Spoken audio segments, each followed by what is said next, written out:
Hello बच्चों, today I discuss next lecture solid state.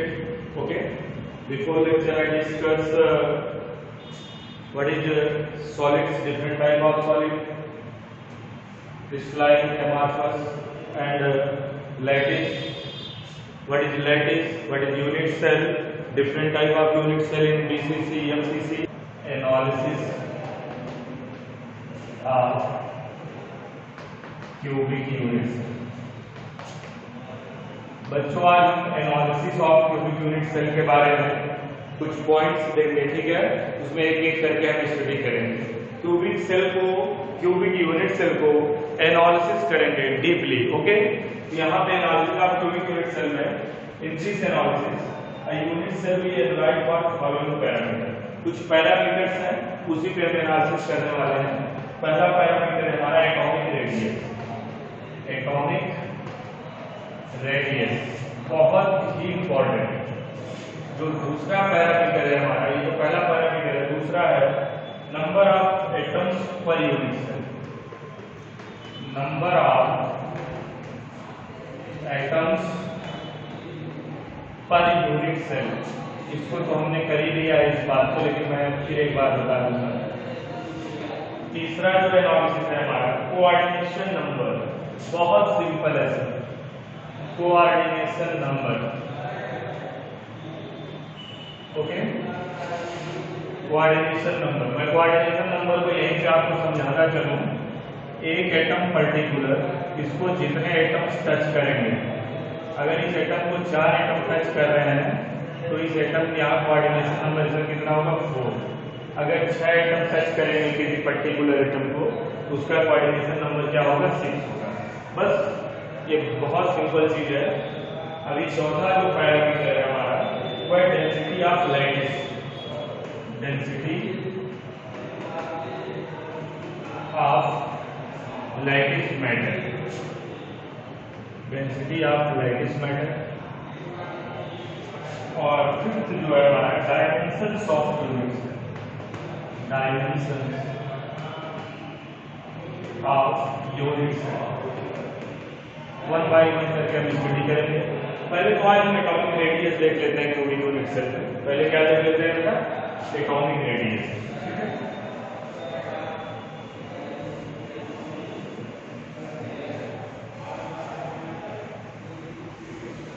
पहला जो है आज हम देखेंगे atomic radius and edge length, इसको बोलते हैं atomic radius and edge length. Atomic radius and edge length. Okay, atomic radius and edge length. जो एटम होता है, जैसे मान लो ये एटम्स, ठीक है, इनके बीच की डिस्टेंस क्या है, ये सेंट्रल एटम है और यहाँ से यहाँ तक की रेडियस, मान लो यहाँ पे R है और यहाँ पे R है, ये एटॉमिक रेडियस हो गया। और एज लेंथ क्या हो गया, पूरा जो है क्या होता है, ये एज, ये क्या है, एज है। अगर यहाँ पे एक एटम्स रखा गया, यहाँ पे एक एटम और दूसरा एटम यहाँ, ये पूरी डिस्टेंस क्या होती है, एज होती है, ठीक है, जिसको हम इसे डिनोट करते हैं नेबरिंग एटम के डिस्टेंस को हम क्या बोलते हैं बेटा, एज लेंथ बोलते हैं। क्लियर हुआ, ध्यान दीजिएगा। कोई भी अगर क्यूब आपके पास है, थोड़ा सा यहाँ ध्यान दीजिएगा। जैसे आपके पास ये क्यूब है, आपको लगता है ये, बहुत ध्यान की बात है, समझिएगा। जैसे मैंने यहाँ पे एटम्स रख दिए हैं कॉर्नर पे, क्यूब के हर कार्नर में मैंने एक एटम, स्फेरिकल एटम्स को मैन्यूम करेंगे पूरा। एक एटम रखे हैं, बट यहाँ पे दिखाई दे रहा है दोनों एक दूसरे से दूर दूर है, बट ऐसा नहीं है। ये they are contacting each other, they are contacting each other. एक एटम दूसरे एटम से क्या है, कॉन्टैक्ट में। सॉलिड तो यही होता है, क्लोज पैकिंग। ये तो यहाँ दिखाने के लिए आपको दूर दूर दिखाई देगी, लेकिन लोग समझेंगे कि समथिंग लाइक दैट, कुछ इस तरीके से है। मैं इसको बनाता हूँ, आप ध्यान समझिएगा, आपको बहुत अच्छा क्लियर होगा। एक एटम, दो एटम, 3 मैंने लगा दिए और ये 4, ठीक है। ये 4 एटम्स कुछ इस तरीके से 1 2 3 4, ओके, और दूसरा चार्ट जो है इसके ऊपर अगर मैं लाके रख दूं, ये चिपके हुए, ये चारों 4 एटम्स को मैंने क्या किया, चिपका दिए हैं और एक सरफेस पे रखा, और एक दूसरा सेट ऐसे लाऊंगा इसी का सेम स्फीयर का, इसको मैं ले आऊं इसके ऊपर क्या रखूं, जस्ट इसके ऊपर रखूं, ओके। ऐसे मैंने एक सरफेस पे मानो टेबल पे रखा है, ऐसे 4 एटम्स चिपका के और 4 और इसके ऊपर चिपका के रख दिए, ठीक है। जैसे मैंने 4 इसके ऊपर क्या किया और चिपका के रख दिया है, इसी सेट का पूरा, ठीक है। ये जो फॉर्म होगा वो एक क्यूबिक यूनिट सेल फॉर्म होगा, क्लियर है। तो यहां से यहां तक की जो डिस्टेंस है ये r है और ये इसका सेंटर है, ये क्या है r, ये r है और ये भी डिस्टेंस क्या होगी r होगी, और यहाँ पे डिस्टेंस क्या होगी r होगी, और ये भी क्या होगी r, ओके बेटा। तो जो टोटल डिस्टेंस होगी जो रेडियस होगा, ठीक है, यहाँ से यहाँ तक का जो रेडियस होगा, ठीक है, एक तो यहाँ पे r है और यहाँ पे r है, यहाँ मैं लिख सकता हूँ अगर इसकी डिस्टेंस मैं a लूँ, क्या ले लूँ a इसके बराबर हो गया 2r के बराबर हो गया, क्लियर है। और यहाँ से जो पूरी डिस्टेंस होती है नेबरिंग एटम्स की पूरी डिस्टेंस क्या बोलते हैं, d बोलते हैं, क्लियर है। तो यहाँ पे मैं लिख सकता हूँ a इक्वल टू क्या हो गया आपका 2r, क्लियर है। ध्यान समझिएगा, मैं डायरेक्ट फॉर्मूला लिखूंगा, फॉर्मूला कैसे आया ये तो हमें यहाँ नहीं जानना है, ठीक है। ध्यान से देखिए भाई, एटम स्फेरिकल है, तो स्फेरिकल अगर कोई चीज है तो उसका रेडियस है, ठीक है। एज लेंथ क्या होती है, मैंने बोला था क्यूब में 12 एजेस होते हैं, ठीक है। जैसे ये और क्यूब के सारी एजेस की जो डिस्टेंस होती है वो इक्वल होती है, एज लेंथ क्या होती है, इक्वल होती है। मैंने बोल दिया कि मुझे a equal to b equal to c वाले cube simple cubic unit cell पे काम करते हैं, ठीक है। यहाँ पे हम लिखते हैं atomic radius edge length, atomic radius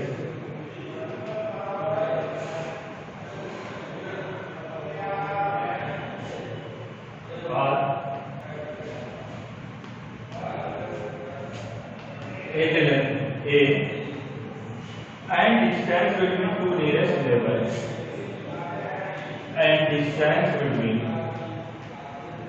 distance between two nearest neighbors, two nearest neighbors d are related to each other, are related to each other for different unit cells, for different unit cells as follows, okay. Unit cell बेटा जो different unit cell मैंने बनाए थे, एक simple cubic unit cell था और एक BCC था और एक एचसीसी था, ठीक है। इनके लिए जो है एटॉमिक रेडियस और एज लेंथ, इन सब की वैल्यू क्या होगी, अलग अलग होगी। उसी फॉर्मूले को हम पढ़ते हैं, एग्जाम में ऐसे क्वेश्चन आएंगे तो डायरेक्ट आप फॉर्मूला यूज करेंगे, क्योंकि मुझे उसी पे काम करना है बेटा, टाइम बहुत कम है कि हम फॉर्मूले बेस्ड क्वेश्चन कैसे कर पाए। एटम्स है, एटम को स्फेरिकल एज्यूम किया गया है क्यूब के अंदर, जो भी सॉलिड्स हैं हमारे क्रिस्टलाइन, तो एटम को जो चिपके हुए एटम्स हैं क्लोज टू ईच अदर, उनको हम क्या मान के चल रहे हैं, स्फेरिकल मान के चल रहे हैं। इसको रेडियस एज लेंथ ये सब कंसीडर करें। दो नेबरिंग एटम जो पड़ोसी दो एटम्स होते हैं उन उस डिस्टेंस को हम स्मॉल d मानते हैं, क्लियर है। ये बातें यहाँ पे लिखी गई हैं, इससे आपको आसानी होगी, ठीक है। तो पहले मैं लिखता हूँ for simple cubic lattice, for simple cubic lattice, for simple cubic lattice. तो यहां होगा सिंपल क्यूबिक लैटिस के लिए r equal to a/2 equal to d/2, okay बेटा। रेडियस किसके बराबर होगा, एज लेंथ का हाफ उसके बराबर रेडियस होगा, और डी क्या होगा बेटा, नेबरिंग डिस्टेंस है, उसको आप 5 कर दोगे तो भी आर के बराबर होगा। क्लियर हुआ? तो यहाँ पे एक चीज दिखाई पड़ रही है मुझे, डी और ए में बहुत ज्यादा डिफरेंस नहीं है, ठीक है, नेबरिंग एटम्स और एज लेंथ, ठीक है, ये ध्यान दीजिएगा। r इक्वल टू a/2 और d क्या है, नेबरिंग एटम की डिस्टेंस, r क्या है, a/2। क्लियर है? अब यहाँ बेटा दूसरा जो है हमारा important formula for BCC lattice, for BCC lattice क्या हो गया, बीसीसी लैटिस के लिए r इक्वल टू फॉर्मूला जो है √3/4a एंड बनाना बहुत मुश्किल होता है, मैं सीख रहा हूँ, and d equal to √3a/2। Clear हो गया? अब यहाँ पे जो थर्ड आपका है सबसे इंपॉर्टेंट फॉर्मूला थर्ड, ये रिलेशन आपको याद रखने लगा कब, जब बीसीसी लैटिस की बात आए और रेडियस और नेबरिंग डिस्टेंस की बात आए तो आप इसको किसी फॉर्मूले पे लगाएंगे। For FCC lattice phase centrifugal, for FCC lattice यहाँ फॉर्मूला देख लेते हैं क्या है, r इक्वल टू a/2√2 और d equal to a/√2। Clear है? ये फॉर्मूले हो गए आपके और बहुत ही इंपॉर्टेंट फॉर्मूला है, ठीक है, इस पे हमें क्वेश्चन करना है, ठीक है, एग्जाम में क्वेश्चन इस पे पूछे जाते हैं और डायरेक्ट हम फॉर्मूले पे यूज करके क्वेश्चन को क्या करते हैं, निकाल लेते हैं, ठीक है। तो आप क्वेश्चन करेंगे और समझेंगे कैसे फॉर्मूले का यूज करेंगे।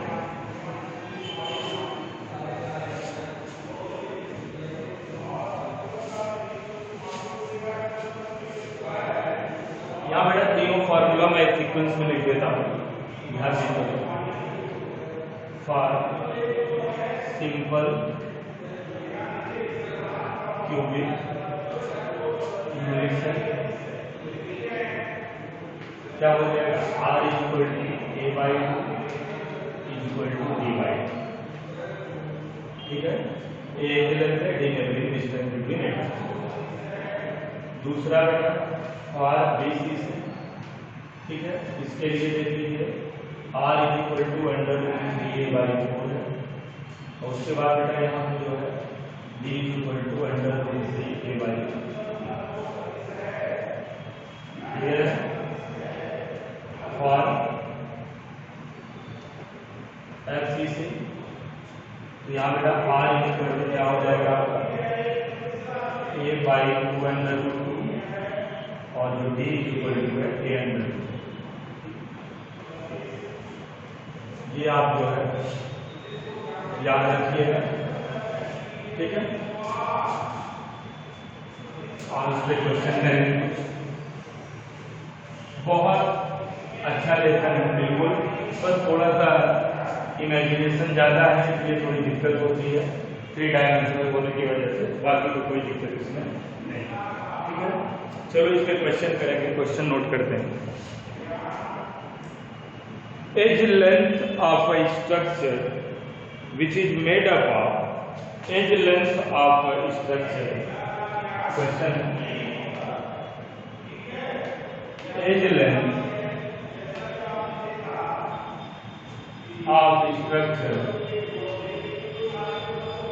edge length of structure which is made up of, which is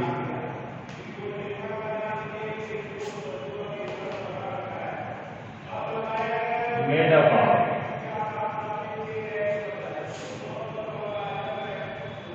identical spheres of atoms, identical atoms of spheres, identical atoms of spheres of atom is 0.8 mm,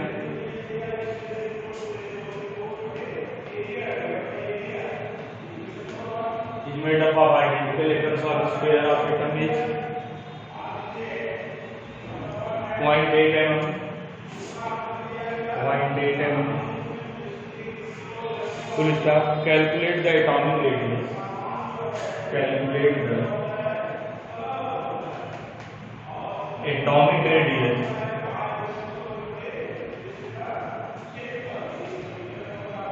calculate the atomic radius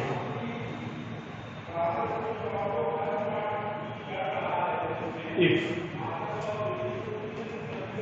पहला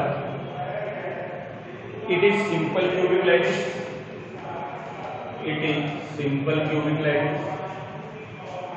बहुत ध्यान से देखिएगा question, बिल्कुल आसान है, अभी आप तुरंत कर लेंगे क्वेश्चन को समय बिना गवाए। It is body central lattice, it is mathematical basis. आज लिख देता हूँ बॉडी, पूरा नहीं होगा, लैटिस या क्यूबिक कुछ भी लिखा जाए, परेशान मत होइएगा। बॉडी सेंट्रल लैटिस, और थर्ड जो लिख रहा हूँ बेटा वो है face central cubic lattice. It is face central cubic lattice. बहुत ध्यान से समझिए, इसका सलूशन करना है मुझे। क्वेश्चन है is length of structure which is made up of identical atom of pair of atom. जो एज लेंथ ऑफ स्ट्रक्चर, ठीक है, मुझे यहाँ पे कैलकुलेट करना है एटॉमिक रेडियस 1 2 3। किस केस में? सिंपल क्यूबिक में। मुझे दे रखा है edge length of structure which is made up of identical atom of sphere. जो आइडेंटिकल एटम्स जो स्फेरिकल है, एटम्स क्या है? स्फेरिकल है।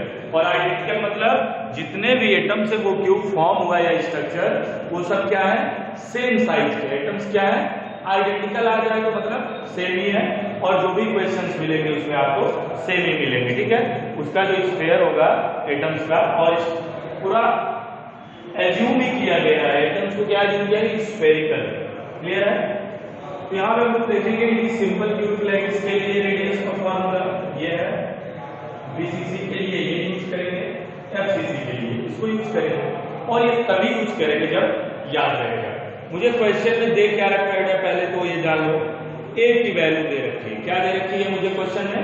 एज लेंथ दे रखा है, स्ट्रक्चर का एज लेंथ जो गिवन है मुझे वो क्या है? Edge length. A equal to 0.8 millimetre, ये चीज हमें गिवन है, ठीक है। 0.8 मिलीमीटर ये बात गिवन है, और इसको हम सॉल्व करेंगे। पहला लगाएंगे सिंपल क्यूबिक लैटिस के लिए एटॉमिक रेडियस निकालना है, तो r equal to a by 2, a by a equal to 0.8 है, कटा 0.4 आया मिलीमीटर। क्लियर है? दूसरा बेटा हमारा है r इक्वल टू, याद रखना होगा, √3a बाई 4। रिलेशन है √3 बाई 4 इंटू ए, हो जाएगा बेटा ये √3 इंटू ए की वैल्यू कितनी हो जाएगी यहाँ पे बेटा? 0.8 अपॉन 4 1 जा 4 4 2 जा 8, कितना हो जाएगा ये? वो √3 की वैल्यू जो होती है वो 1.73 इंटू 0.2, 1.73 इंटू 0.2 होती है, और इसको सॉल्व करेंगे तो आ जाएगा 0.346 हो जाएगा, 0.346 mm। क्लियर है? मैथमेटिक्स सूत्र 6 2 7 जा 14 200, ठीक है। ये हो गया हमारा।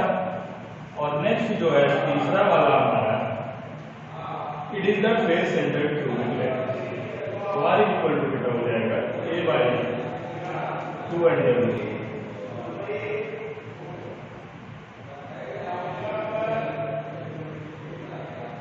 r equal to a by 2 under root, तो हो जाएगा a की वैल्यू कितनी हुई? 0.8 अपॉन 2 अंडर रूट। क्लियर होगा? 2 अंडर 2 छोड़ जाए 0.4 आया, 0.4 आया, यहाँ पे जो है 0.4 आया, अंडर रूट 2 की वैल्यू 1.414 होती है।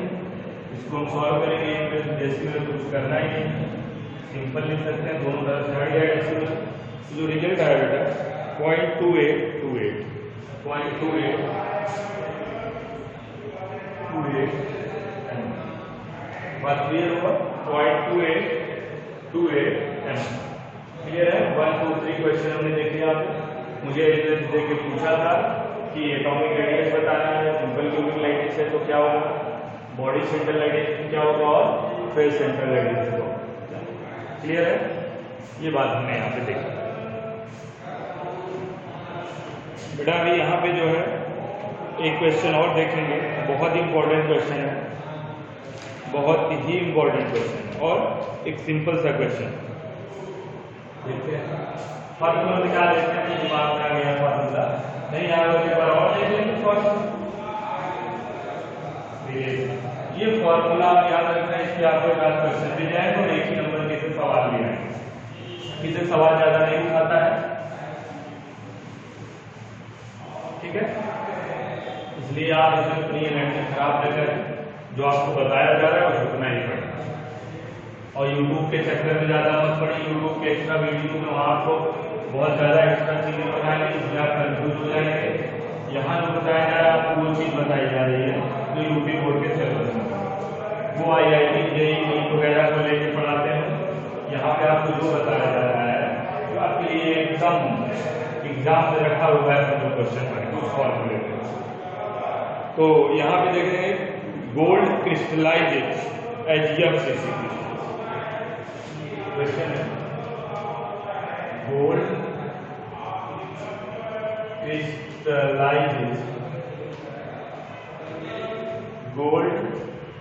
crystallizes HFCC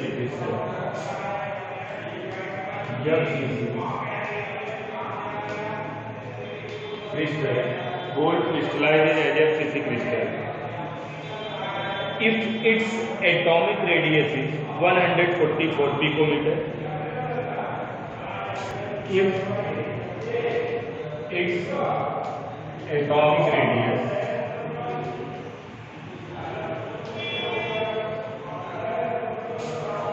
is 144 picometer, atomic radius दे रखा है, आर दे रखा है, समझ में आ रहा है कुछ? गोल्ड के क्रिस्टल्स हैं, then calculate its edge level. बेटा ये कैलकुलेट करना है, बहुत बढ़िया बहुत बढ़िया, देखो आने लगा ना समझ में, बस केवल प्रैक्टिस की जरूरत है। क्या क्या किया है देखा, सवाल लगा, फॉर्मूला हट गया ना, निकले। Then calculate its edge length. Question तैयार नहीं होता हमको तो हम लिख रहे हैं, थोड़ा टाइम लग रहा है। Its edge length, then calculate its edge length and distance between two nearest neighbors, and distance between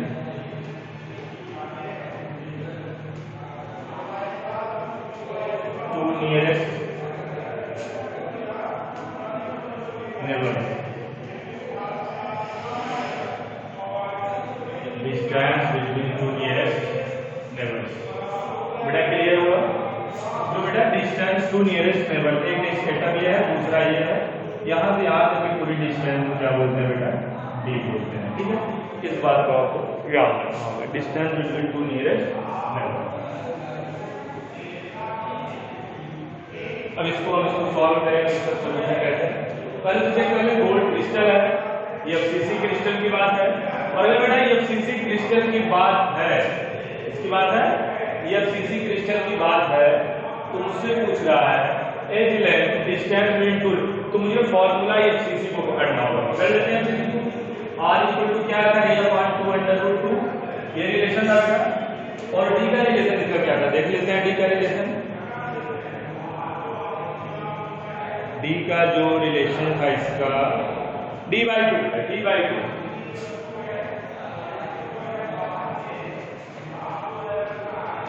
R equal to क्या था इसका, D/2।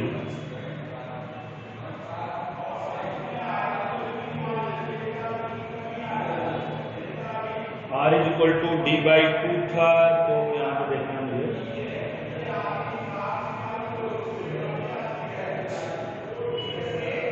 दो फॉर्मूले R दिया है, यहाँ पे जो D इक्वल टू होगा ये होगा A/√, क्या होगा, A/√,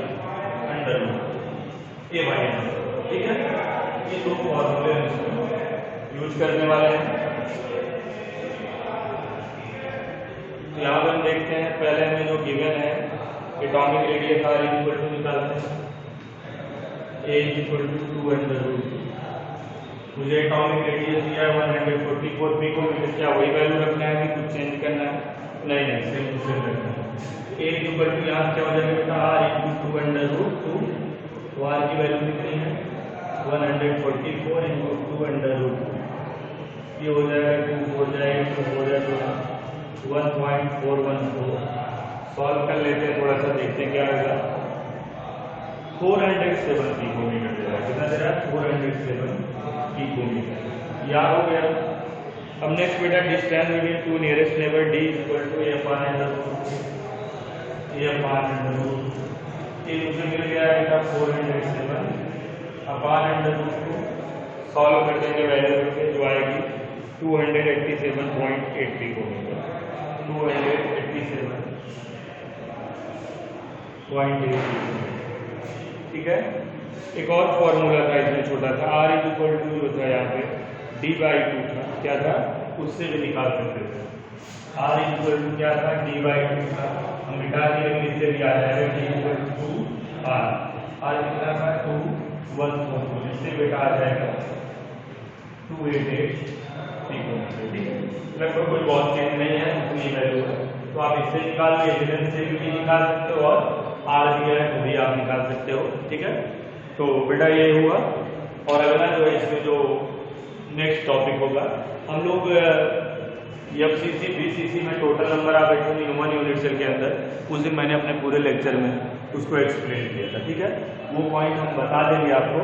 ठीक है, एक बार ठीक है ध्यान दीजिएगा। आज के लिए बस इतना ही बेटा।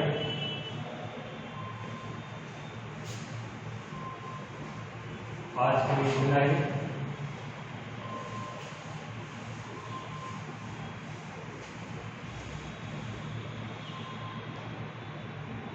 धन्यवाद।